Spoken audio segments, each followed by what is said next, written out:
Hello जय हिंद साथियों, मैं पंकज एक बार पुनः स्वागत करता हूं आपके अपने परिवार पीके एजुकेशन 17 के ऑनलाइन के प्लेटफॉर्म में। जैसा कि आपको पता है कि सीटेट के प्रीवियस ईयर के प्रश्न काफ़ी मायने रखते हैं। प्रीवियस ईयर के प्रश्न आप देखेंगे बार बार रिपीट करते हैं। तो हमने सीडीपी जो आपके बाल शिक्षा मनोविज्ञान होता है उसके अंतर्गत काफ़ी सेट कराए हुए हैं, जो आपके 2021 में ऑनलाइन मोड में हुए थे उसके अधिकतर हमने सेट कराया हुआ है। तो आप वहां से जाके देख लीजिए, क्योंकि आप एक बार देख लेंगे उन सेटों को तो आप देखेंगे कि आपको पता चलेगा कि आपने कितना पढ़ा है और आपको क्या पढ़ना है। और प्रीवियस ईयर के प्रश्न अभी तक आपने कुछ पढ़ा भी नहीं है और प्रीवियस ईयर के प्रश्नों को अच्छे से देख समझ लेते हैं तो आप देखेंगे कि यहीं से प्रश्न आपके ज़्यादा आते हैं। तो आज हम लेके आपके बीच में उपस्थित हैं 29 दिसंबर 2021।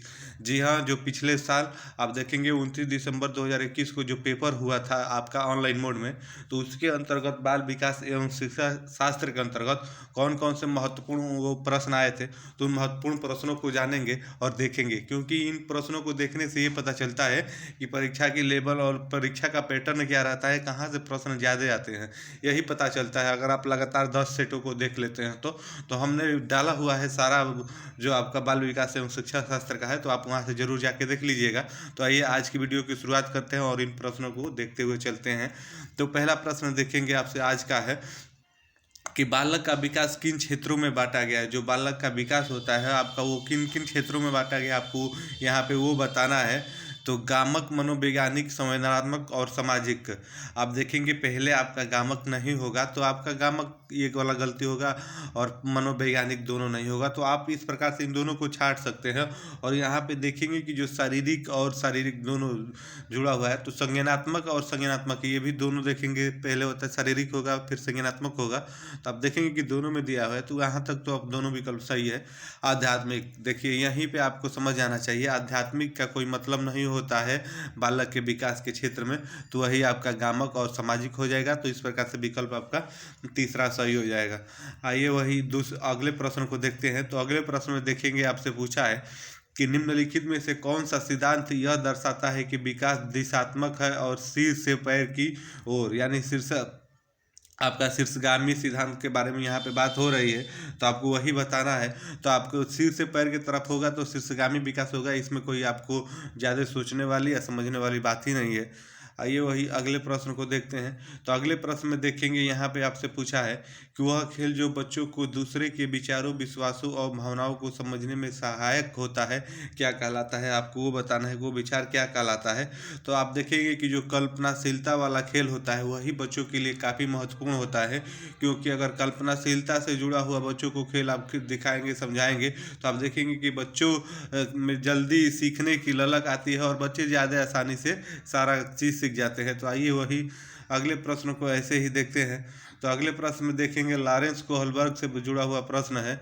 लॉरेंस कोहलबर्ग के सिद्धांत में नैतिक तरकड़ा के किस चरण में छात्र मान लेते हैं कि प्रत्येक व्यक्ति के लिए नियम एक समान प्रकार से लागू किया जाना चाहिए। प्रत्येक व्यक्ति का निजी कर्तव्य है कि वे इनका पालन करे। आपके लॉरेंस कोहलबर्ग से जुड़ा हुआ प्रश्न है, आपको ये बताना है।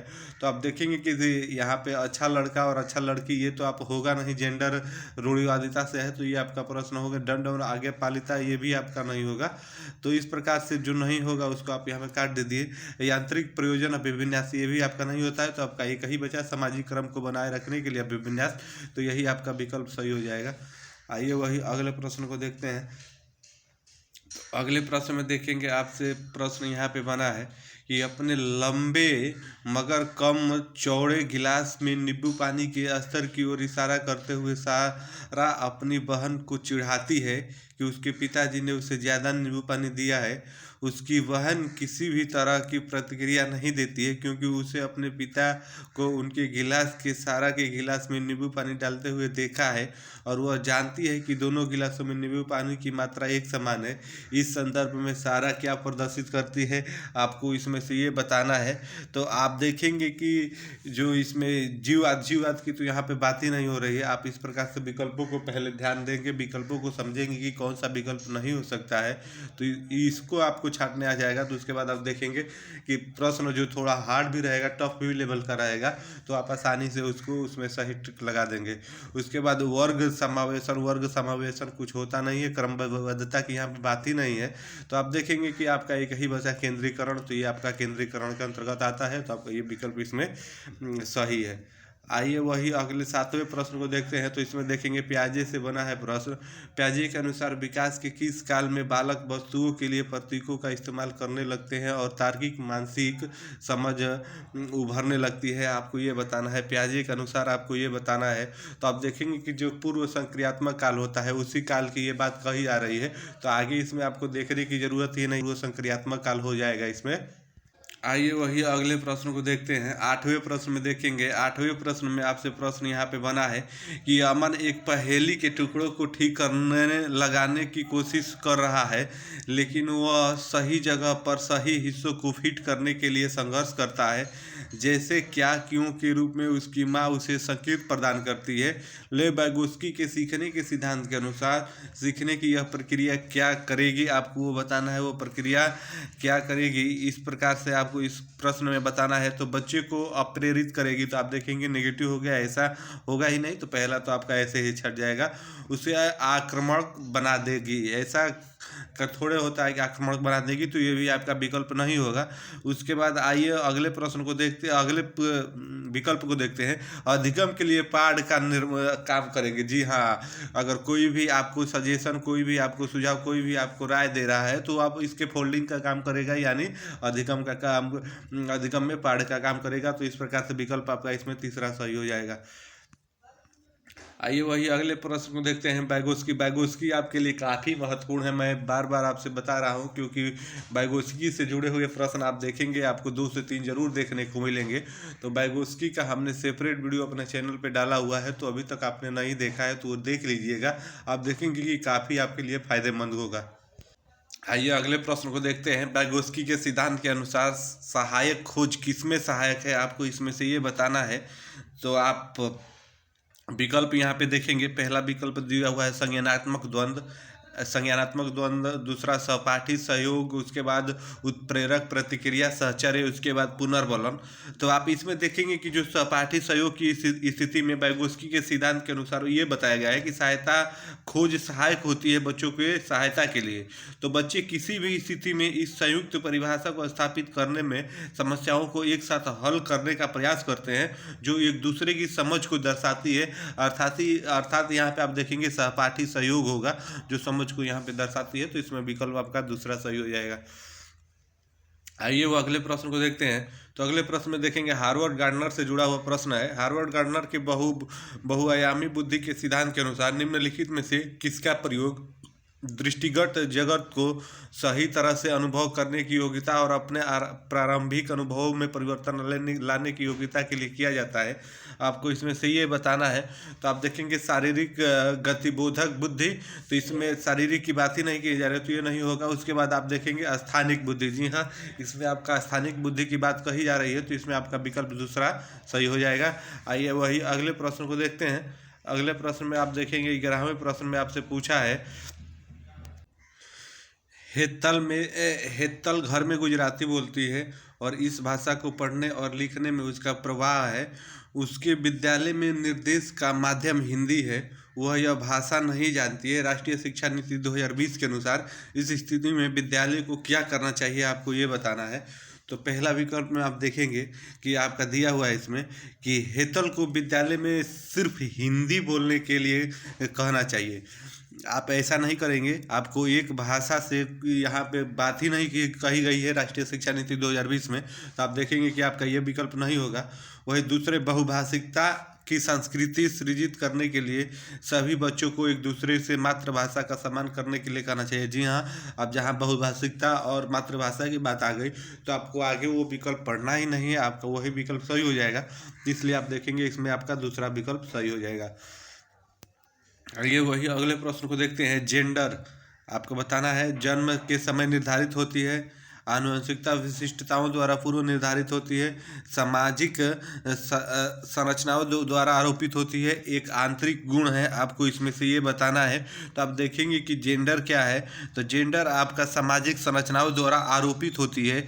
जेंडर किसी महिला, पुरुष, लड़का या लड़की को उसके कार्य विभाजन के आधार पर चिन्हित करता है। तो आपका इसमें सामाजिक संरचना द्वारा आरोपित होती है, तो विकल्प आपका तीसरा इसमें सही हो जाएगा। आइए वही अगले कथन निष्कर्ष को बात करते हैं। कथन निष्कर्ष के आप देखेंगे आपके प्रश्न हर शिफ्ट में आपके 1 से 2 जरूर देखने को मिलेंगे। तो आइए इसमें देख लेते हैं।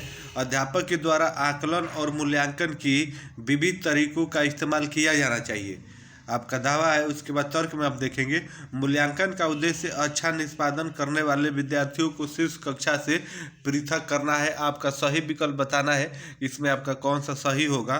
तो आप देखेंगे कि अध्यापक द्वारा आकलन और मूल्यांकन के विविध तरीकों का इस्तेमाल किया जाना चाहिए। जी हाँ, आप ऐसा करेंगे, विविध तरीकों का इस्तेमाल करेंगे तो आपका पहला विकल्प पढ़ने से ही पता चल जा रहा है कि पहला आपका सही है। वही तर्क में देखेंगे तो मूल्यांकन का उद्देश्य अच्छा निष्पादन करने वाले विद्यार्थियों को शेष कक्षाओं से पृथक करना। आपको शेष कक्षाओं से किसी भी बच्चे को पृथक नहीं करना है, आपको समावेशी तरीके से बच्चे को पढ़ाना है। जो आपका कुशाग्र बुद्धि का हो चाहे जो मंद बुद्धि का हो, सबको एक साथ लेके चलना है। तो आप देखेंगे कि दूसरा विकल्प पढ़ने से ही पता चल जा रहा है कि गलत होगा। तो आइए देखते हैं किस विकल्प में ऐसा है। तो आप तीसरे विकल्प में देखेंगे तो ये सही है लेकिन आर गलत है, तो आपका यही विकल्प सही हो जाएगा। तो इस प्रकार से आपके कथन निष्कर्ष के प्रश्नों को हल करना है। आइए वही अगले प्रश्न को देखते हैं। तो अगले प्रश्न में देखेंगे आपसे पूछा है कि निम्नलिखित में से क्या प्रगतिशील कक्षा की विशेषता नहीं है। प्रगतिशील कक्षा की विशेषता नहीं है, आपको इसमें से ये बताना है। तो उसके बाद इसमें आप देखेंगे बच्चों की सक्रिय रूप से सहभागिता, ये प्रगतिशील कक्षा की विशेषता है। तो आपका ये विकल्प इसमें होगा नहीं, क्योंकि आप देखेंगे नेगेटिव पूछा है आपसे। लचीला समूह संगठन, जी हाँ, ये भी आपका विकल्प सही है। तो ये भी आपका होगा नहीं, क्योंकि आपसे नकारात्मक पूछा है। गतिशील अध्यापक भी सही है, तो ये भी होगा नहीं। दंड एवं पुरस्कार का प्रयोग, जी हाँ, यही विकल्प आपका सही होगा, क्योंकि आप देखेंगे आपसे नहीं में पूछा है विकल्प।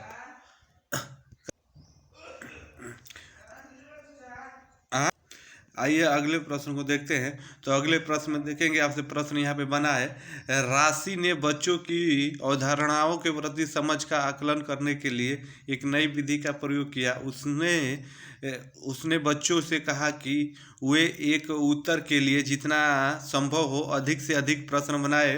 शिक्षण अधिगम का यह उपागम आपका क्या कहलाएगा, आपको इसमें ये बताना है यह किस उपागम के अंतर्गत आएगा। तो आप देखेंगे कि बच्चों से कहा गया है, तो आप देखेंगे कि इसमें बाल केंद्रित ही हो जाएगा, क्योंकि इसमें बच्चों के ही बात कही गई है, उनसे ही अधिक प्रश्नों को बनाने को बात कही गई है। तो आपका इसमें बाल केंद्रित हो जाएगा।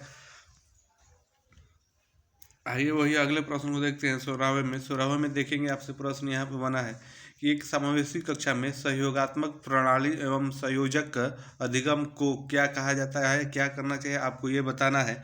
तो आप देखेंगे कि आपसे पहला विकल्प इसमें ये बना है कि अत्यधिक हतोत्साहित करना चाहिए। तो हतोत्साहित की जहाँ पे भी बात आ जाए तो आप देखेंगे कि वो आपका नेगेटिव हो जाएगा, वो आपका विकल्प होगा ही नहीं। और सक्रियता से प्रोत्साहित करना, जी हाँ, आपका वो दूसरा ही विकल्प मिल गया, क्योंकि सक्रियता से प्रोत्साहित ही आपको करना है बच्चों को हमेशा, तभी वो सही से सीख पाएगा। तो इसलिए आपका इसमें विकल्प दूसरा ही सही हो जाएगा। आइए अगले प्रश्न को देखते हैं। अगले प्रश्न में देखेंगे, अध्यापक को अपनी कक्षा में सुविधा वंचित वर्ग से आने वाले बच्चों के लिए क्या करना चाहिए, आपको इसमें ये बताना है। तो विद्यालय से बाहर अतिरिक्त मदद देने के लिए कहना चाहिए, नहीं, ये नहीं करना चाहिए। उसके बाद विद्यालय के लिए विशेष अनुभाग की जहाँ पे भी बात आ जाए वो भी आपका नकारात्मक होगा। योग्यता आधारित समूह बनाने में, योग्यता आधारित आपको ऐसा कुछ करना ही नहीं है। तो आपको चौथा विकल्प बचा, तो चौथा आपको पढ़ना भी नहीं है, ऐसा ही मार देंगे, आपका सही हो जाएगा। आइए वही अगले प्रश्न को देखते हैं। अगले प्रश्न में देखेंगे कि एक विद्यार्थी जिसे ADHD अवधान न्यूनता अतिक्रियाशीलता विकार को समावेशित करने के लिए कौन सी कक्षा प्रभावशाली होगी, आपको इसमें ये बताना है कौन सी कक्षा प्रभावशाली होगी। तो उच्च संरचना कक्षा, जहां मुख्य शैक्षणिक मौखिक अनुदेश से होता है, नहीं, ऐसा वहाँ वाला ये विकल्प आपका पहला वाला सही नहीं होगा। उच्च संरचना की जहाँ बात की जा रही है, जहाँ आप देखेंगे कक्षा जहाँ लचीला समय सारणी और बैठने की व्यवस्था और विद्यार्थियों में रुचि अनुसार स्वयं कार्य करने के, जी हाँ, विकल्प पढ़ने से ही पता चल रहा है कि ये आपका पॉजिटिव है, तो आपका यही विकल्प सही हो जाएगा। आइए वही अगले प्रश्न को देखते हैं। तो अगले प्रश्न में देखेंगे, एक नवीन परिस्थिति में दूसरे की तुलना में अधिक अपसारी चिंतन करने वाले व्यक्ति की बुद्धि का वर्गीकरण क्या है, आपको वो बताना है। तो इसमें आप देखेंगे कि आपका सृजनात्मकता आ जाएगा। जहाँ पे भी आप एक दूसरे की अपसारी चिंतन की बात की जाए तो आपको आगे देख रहा ही रही है, आप आसानी से इसे लगा देंगे। में आपका विकल्प तीसरा सही हो जाएगा। आइए वही अगले प्रश्न को देखते हैं। तो अगले प्रश्न में देखेंगे 16 अगले में। तो अगले में आपसे पूछा है कि वह छात्र जिन्हें पठन वैकल्य है उसकी मुख्य किसमें दिक्कत आती है, आपको ये बताना है। पठन वैकल्य है तो उसमें मुख्यतः किसमें दिक्कत आएगी, आपको वही इसमें बताना है। तो पढ़ने और लिखने में ही दिक्कत आएगी। आप देखेंगे कि पठन वैकल्य है तो इस प्रकार से विकल्प आपका पहला ही सही हो जाएगा। आइए अगले प्रश्न को देखते हैं। अगले में देखेंगे कि बच्चों के बारे में निम्नलिखित कथनों में से कौन सा आपका कथन सही है, आपको वो बताना है। तो आप देखेंगे कि पहला में दिया हुआ है, बच्चे वैज्ञानिक शोधकर्ता बनने के लिए पैदा होते हैं। तो ये कथन आपका यहाँ पे देखेंगे आपका सही है। बच्चे पर्यावरण के सक्रिय अन्वेषण है, जी हाँ, बढ़िया से ऑब्जर्व करते हैं, तो ये आपका विकल्प सही है।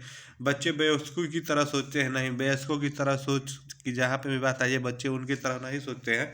बच्चे सामाजिक अंतःक्रिया द्वारा अपने परिवेश के अर्थ सृजित करने के लिए पैदा होते हैं। तो ये भी आपका विकल्प सही है। तो पहला, दूसरा और चौथा जिसमें सही होगा वही आपका विकल्प सही होगा। तो इस प्रकार से आपका तीसरा इसमें सही हो जाएगा। आइए वही अगले प्रश्न को देखते हैं। तो अगले में देखेंगे, विद्यार्थियों के काम में त्रुटियों के विश्लेषण का मुख्य उद्देश्य क्या होना चाहिए, आपको वो बताना है कि क्या होना चाहिए। तो पहला विकल्प देखेंगे, विद्यार्थियों को श्रेणीबद्ध करना और योग्यता आधारित समूहों में पृथक्करण करना। योग्यता आधारित समूहों में आपको पृथक्करण करना ही नहीं है, तो आपका विकल्प ये नहीं होगा। बच्चों की सोच चिंतन को समझना, जी हाँ, बच्चों को सोच और चिंतन को आपको पहले समझना होगा। तो आपकी यही मुख्य विशेषता हो जाएगा। मुख्य विशेषता का आपका देखेंगे विश्लेषण का आपका उद्देश्य हो जाएगा। तो यही विकल्प आपका सही होगा। अधिगम किसके द्वारा प्रस्तावित होता है, आपको ये बताना है। तो मनोवैज्ञानिक कारणों द्वारा, कि उसके बाद आप देखेंगे कि उस आपका दिया हुआ है कि सामाजिक सांस्कृतिक कारणों द्वारा, उसके बाद आपका विद्यालय से संबंधित कारकों से, उसके बाद अध्यापकों के संबंधित कारकों से। तो आप देखेंगे कि आपका ये चारों ही विकल्प सही है। तो आपका चौथा विकल्प जिसमें चारों दिया है वो आपका सही हो जाएगा। आइए वही अगले प्रश्न को देखते हैं।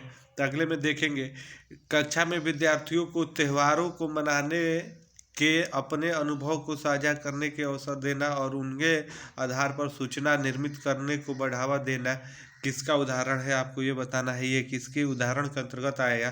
तो देखेंगे सामाजिक संरचनावाद की यहाँ पे बात हो रही है, तो आपको सामाजिक के अंतर्गत ये आ जाएगा।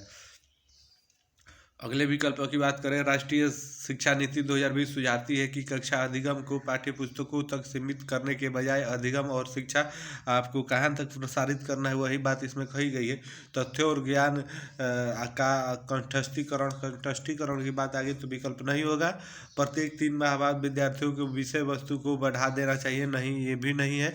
तो उसके बाद खोजबीन और समालोचनात्मक चिंतन के विकास पर केंद्रित होना चाहिए, जी हाँ, यही विकल्प आपका सही होगा। तो इसमें आपका ये विकल्प इसमें आप देखेंगे सही हो जाएगा।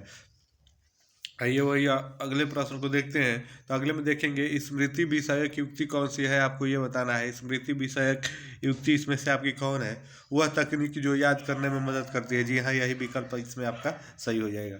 आइए वही अगले प्रश्न को देखते हैं। तो अगले में देखेंगे, कथन निष्कर्ष में पूछा है आपसे। कथन आपका दिया हुआ है, सभी बच्चे परीक्षाओं में अच्छे अंक लाएं, यह सुनिश्चित करने के लिए बच्चों में असफलता का भय और उपलब्धि का दबाव पैदा करना चाहिए। वही कारण में देखेंगे कि अर्थपूर्ण अधिगम हो सके, इसके लिए महत्वपूर्ण है कि बच्चे शारीरिक और भावनात्मक सुरक्षा महसूस करें। आपको इसमें ये बताना है कि इसमें आपका कौन सा विकल्प सही होगा।